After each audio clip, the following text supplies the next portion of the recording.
Okay, before we start reading, I just want to kind of go over some of the things that we read last time. We started with, Charles and Andrew it was really Charles, came up with this idea to gain access into Kyle's team's meeting room to gain access to his clues by putting pressure on Andrew to switch out and gain access, or switch out his library card with somebody else and gain access to their room.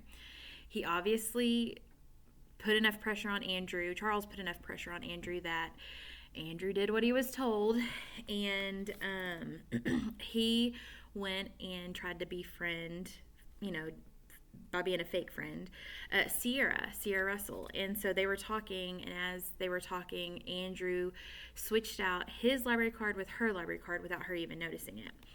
And so the following morning, like they didn't do anything that night, Charles and Andrew didn't, but the following morning, Kyle's team was getting ready for breakfast, and they went into the Book Nook Cafe and saw Haley, and Haley was just kind of down because she wasn't really having fun like the other team, but they noticed, or she noticed, that they were having fun. And she was like, "Are y'all really having as much fun as you're acting like it?" And they were like, "Yeah, of course, like we're having a blast." And Kyle, one of the kids, I can't remember if it was Kyle or maybe Miguel, said, "Well, you should come join our team."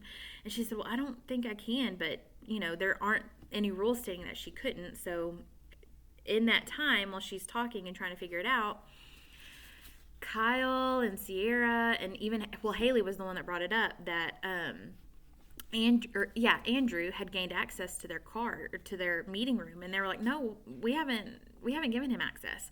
And so at that point, that's when Charles's team, which it was really just Andrew, got caught cheating. And so Mr. Limoncello came out, and he was like, "Are you cheating?" And he was able to prove that Andrew had switched cards with Sierra, and ultimately eliminated Andrew.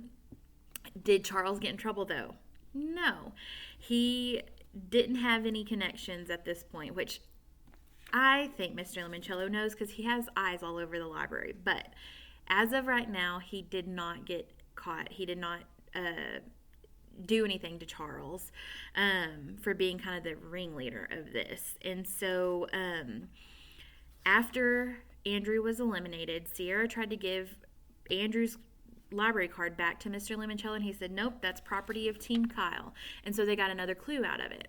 And after all of that, Haley Daly was like, "Hey, can I join Kyle's team?" And we're about to find out Mr. Limoncello's answer on if she will be able to join Kyle's team instead of still teaming with Charles. So we are on chapter 45, page 231. All right, chapter 45. "Zap!" said Mr. Limoncello, waving his arms like a magician. "Zip! You're now on Kyle Keeley's team." "Haley," said Charles, "how can you desert me?" "The same way you just deserted Andrew." Do we get her library card too?" asked Kyle. "Indeed you do, plus any and all information she chooses to share with you. And so, Charles, I ask you, would you like to quit your team and join Kyle's?" "Excuse me?" "All for one and one for all." "Sir, with all due respect, that may have worked for those Three Musketeers and a trumped-up work of fiction, but I'm sorry, that is not how things work in the real world. Out here, it's every man for himself. What good is a prize if everyone wins it?" "I see, but Haley knows all the clues you've collected." "True, sir, but I doubt she realizes what any of them mean." Kyle could see Mr. Limoncello's nose twitch when Charles said that, and it wasn't a happy bunny kind of twitch either. "It was a joke, sir." Charles must have seen the nose twitch too. "Oh, I see. Like the one about the boy named Charles. Hilarious. Remind me to tell it to you sometime. Anyway, be that as it may, I insist that you be given a few extra clues to compensate for the fact that all your teammates are either being kicked out of the game or abandoning your ship." Mr. Limoncello reached under the desk and pulled out a white envelope. "This, Charles, is for your eyes only." Charles stepped forward and took the envelope. "Thank you, sir. That is very gracious." "I know. You may also ask me one question, but please don't waste your question asking me, where is the alternate exit, because I do not know." "You don't know?" Kyle said it before Charles could. Haven't a clue. This entire game was designed by my head librarian, Dr. Yanina Zinchenko, as my birthday present. But, said Akemi, you could just ask Dr. Zinchenko how to get out, right? Akemi Hughes, are you one of those people who read the last chapter of the book first to see how it ends? No, but good. It's much more fun when the ending is a surprise. Dr. Zinchenko is the only one who knows how and where to exit this building without setting off all sorts of fire alarms. Any clues I personally delivered during the course of this game were completely scripted for me by Dr. Z. Okay, said Charles, here's my question. Mr. Limoncello raised a hand. Before you ask it, be advised, your opponents will hear my answer. Fine. Why is the book on the bedside table in your private suite from the mixed-up files of Basil E. Frankweiler by E.L. Konigsberg? Because when I was your age, Miss Tobin, my local librarian, gave it to me. Miguel raised his hand. Yes, Miguel. Can we have one bonus question too? He asked politely. No, said Mr. Limoncello. However, I will give you one bonus answer, which Charles, of course, will also hear. Your bonus answer is lodgepole, loblolly, and Rocky Mountain White. What are 3 different kinds of pine trees? Said Charles, just to show off, and to let Kyle's team know their bonus answer didn't give them any kind of advantage. I am told that is correct, said Mr. Limoncello, touching his ear. He reached under the desk again and this time pulled up a 3-foot-tall hourglass, a giant version of the red plastic timers that came as standard equipment in a lot of his games. He turned it over. It's the jumbo 3-hour size, he said as the sand started trickling down, because it is now 9 o'clock and you have only 3 more hours to find your way out of the library. Good luck, and may the best team, or in Charles's case, the best solo effort, win. Chapter 46. Let's see what kind of real bonus clues Mr. Limoncello is serving up today, Charles said to his empty conference room. He really didn't mind flying solo. It meant he wouldn't have to share his prize when he won it. Winner won all, losers lost all. That was just the way the world rolled, and Charles knew he would win. After all, he was a Chiltington. They never lost. Even if he had wasted his question about the mixed-up files book, turned out that Mr. Limoncello was just a sentimental sap like Kyle Keeley. The book was there because his beloved librarian gave it to the old fool when he was the same age as all the library lock-in contestants. Boo-hoo, big whoop. And what was all that nonsense about pine trees? Preposterous. Unclasping the sealed envelope, Charles found 2 silhouette cards. Each of them was numbered in case Charles couldn't figure out which books they would have been hidden in. Number 8, and then the baby plus ED. Babied? Charles wondered. No, crawled. He examined the second free card. 3 dinners, 3 couples, a restaurant. This one was difficult. Charles decided to put the 2 new pieces into the puzzle to see if their meanings would become clearer. Charles was missing only one clue, but he had everything else. You can walk out the way blank crawled in past restaurant. No, that didn't make any sense. In fact, all he was really certain about were the first 2 lines. You can walk out the way what? Past the restaurant, the Book Nook Cafe, and what about the image of the football player? It came from the Johnny Unitas book. Maybe Johnny Unitas, who had played football back when Mr. Limoncello was Charles's age, had owned a restaurant, perhaps a popular national chain. If so, there might have been one in Alexandriaville, maybe right here in the Gold Leaf Bank building. Could the last bit be in Johnny Unitas's restaurant? Or what if Andrew Peckelman had been right all along and it was the 19 that was the clue from the football player card? That would make the final line in 19 what? Diners? Couples? No, anniversaries. The 3 couples in the bonus clue were obviously celebrating their anniversaries. 19 anniversaries? Was today the 19th anniversary of some major event in Alexandriaville? Charles shook his head. He knew the phrase would make sense only after he had completed the 3rd line, the only one that still had a blank in it. Blank crawled in. What if the missing image is an eyeball? Then the 3rd line would be I crawled in. Hang on. Charles thought the one book in the staff picks display case nobody had found yet was True Crime Ohio. The Buckeye State's most notorious brigands, burglars, and bandits by Claire Taylor Winters. The last image was going to be a criminal of some sort. That one single missing book might tell Charles who had crawled into the bank and, more importantly, where they had crawled in. Was the 19th anniversary of a famous bank robbery? Charles realized he needed help. It was time to use his Ask an Expert. That made him laugh because Charles knew the top library expert in all of America, maybe the world. Someone much more important than Dr. Yanina Zinchenko. Kyle Keeley and the rest of that bunch didn't stand a chance. Chapter 47.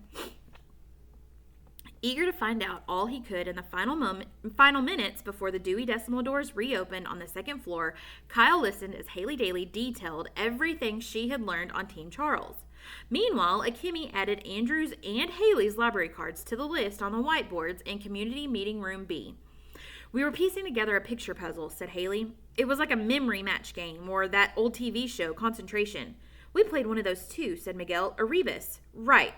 So far, I'm pretty sure it says something like, 'You walk out the way bandits crawled in.'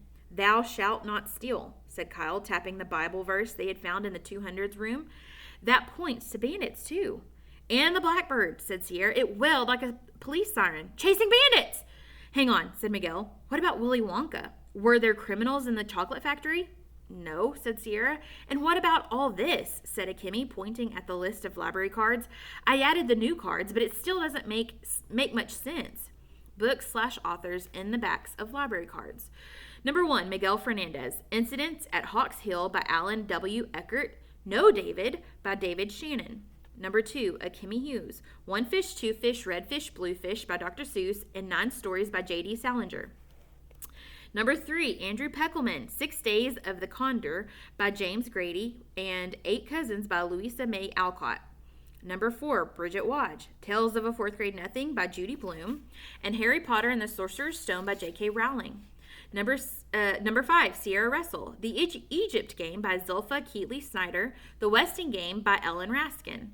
Number 6, Yasmin Smith Snyder, Around the World in 80 Days by Jules Verne, and The Yak Who Yelled Yuck by Carol Pugliano Martin. Number 7, Sean Keegan, Olivia by Ian Faulkner, and Unreal by Paul Jennings. Number 8, Haley Daly, Turtle in Paradise by Jennifer L. Holm, and A Wrinkle in Time by Madeline L. Engel. Number 9, Rose Vermette, All of a Kind Family by Sydney Taylor, and Scat by Carl Hyacin. Number 10, Kayla Corson, and To the Infinite Power by Mildred Ames, and Where the Sidewalk Ends by Shel Silverstein. Number 11, Unknown, which is Charles Chiltington, and number 12, Kyle Keeley, I Love You Stinky Face by Lisa McCourt, and The Napping House by Audrey Wood. "Wow," said Haley, "what a mess." "Tell me about it," said Akemi. "I don't think it's another author title game," said Sierra, "like Up in the Wonder Dome." "Huh?" said Haley. "Long story," said Miguel. "We'll save it for later." "What we need," said Kyle, "is some sort of clue to show us how to unscramble this list. Remember what Dr. Zinchenko said when the game started? Your library cards are the keys to everything you will need. This clue is the big one, guys. We need to crack it." That's when Mr. Limoncello popped his head in the door. "Hello! Hope I'm not interrupting. We have 20 minutes till the doors open upstairs. Anybody up for an extreme challenge?" Chapter 48. "In case you forgot," said Mr. Limoncello, "extreme challenges are extremely challenging and sometimes extremely dangerous." "Is Charles doing one?" said Akemi. "He might. I'm going to ask him if he'd like to next. Excuse me." Mr. Limoncello had changed out his judge's costume into some kind of cat burglar outfit. Black pants, ribbed black turtleneck, and sporty black beret. "Is that costume a clue?" said Haley, "because it goes with the whole bandit theme." "Don't know, but Dr. Zinchenko told me to wear it for the big finale." "Is there going to be a finale?" "Maybe with Charles," mumbled Kyle. We're sort of stuck." "At least till 11, said Sierra. "That's when the most important clue will appear on the ceiling." "Really?" said Mr. Limoncello. "That Dr. Zinchenko. The woman knows how to build suspense." "So let's do the extreme challenge," said Haley. "What do we have to lose?" The whole game," said Akemi. Not for all of us, said Kyle. I'll do the challenge. After all, I'm the team captain. You are? Said Haley. We had an election, said Akemi, yesterday. Oh, cool. But Kyle, said Miguel, if you blow the extreme challenge, you lose, bro. Not if my team wins. No, said Mr. Limoncello, if you lose, Kyle, you lose. You will not be allowed to share in the big prize. Fine. I'm going with you, said Haley. Nope, you're not, said Mr. Limoncello. I have to. Look, we both know I'd be a fabulous spokesmodel for your games and stuff, but I can't just glom on to everything Kyle and his team have already dug up. I have to earn my place on this team. Sorry, Haley, extreme challenges are, and always will be, solo efforts. But Mr. Limoncello held up his hand. No buts. Kyle must face this challenge alone. However, yes, the rest of you can watch his progress on the video screens and cheer him on over the intercom system. You are a cheerleader, aren't you, Haley? Yep, said Kyle, but she's never cheered for me. Well, I will this time, I promise. Excellent, said Mr. Limoncello. By the way, Kyle, there is no backing out once you commit to the challenge. Fine, said Kyle, let's do it. Go, Kyle, go! Shouted Haley. Akemi flinched. A warning next time, please. Sorry. Mr. Limoncello touched his ear again. Here is your extreme challenge. Dr. Zinchenko tells me the answer you seek, he paused to listen, the key to this code is a memory box that holds the mother lode. What? Said Mr. What? Mr. Limoncello shrugged. Sorry, I don't write them. I only recite them. Wait, there's more. Forget the Industrial Revolution. My first idea is your certain solution. The room was silent. Mr. Limoncello touched his ear once more and continued. And now it's time for the addendum. Huh? A last-minute addition. The box had been here, but now it is there. Poor Kyle. Your fate is up in the air. Mr. Limoncello stood there grinning for several seconds. Is that it? Said Kyle. Yes. Find what you're looking for before the second floor doors open, and it is all yours. Fail, and you, Kyle, will be eliminated from the game, and your team, due to that series of unfortunate events, will be forced to struggle on without you. Good luck. You have 15 minutes. And Mr. Limoncello left the room. Dude, said Miguel, shaking his head, you are so dead. Wait a second, said Haley. I think I know how to find what Mr. Limoncello was talking about. You do, said Kyle. I better. I'm the one who moved it from here to there. Chapter 49. Now then, Charles, said Mr. Limoncello, would you like to utilize any of the remaining lifelines? Perhaps an extreme challenge? And ask an expert? Yes, sir, said Charles. And may I just say it's kind of you to come in here and ask me that question? Well, it's cloudy with a chance of meatballs, and I had nothing better to do. Pardon? Nothing, just a brief flight of fancy, my mind sailing off past the phantom toll booth. So, which line would you like to use? My ask an expert, sir. Fine. See Miss Tobin at the main desk. I must go to my office to monitor Kyle's extreme challenge. What's he doing? Trying to beat you. Toodles! Mr. Limoncello's raised his beret by its stem, turned on his heel, and headed for one of the bookcases on the far side of the rotunda. Charles watched him tilt back the head on a bust and press a red button in the middle of what would have been the man's neck. A door-sized section of the bookcase swung open. Mr. Limoncello stepped into the darkness, and the bookcase swung shut. Charles hurried to the librarian's desk at the center of the rotunda reading room. Miss Tobin, he clapped his hands. Miss Tobin, chop chop, I'm in a bit of a rush. The doors upstairs will be open in 13 minutes. Miss Tobin! The holographic librarian finally appeared. Good morning, Charles. How may I help you? I need to use my Ask an Expert. Very well, whom do you wish to consult with? Someone who knows his way around a library. If that is all you require, Charles, perhaps I can be of assistance. I need to talk to my Uncle Jimmy. Your Uncle Jimmy? Could you please be more specific? Yes, of course. James F. Willoughby III. The James F. Willoughby III? Yes, ma'am. The head librarian of the Library of Congress in Washington, D.C. is your uncle? That's right. If my mother's brother, Uncle Jimmy, the top librarian in all of America, can't help me find the one book I'm looking for, nobody can.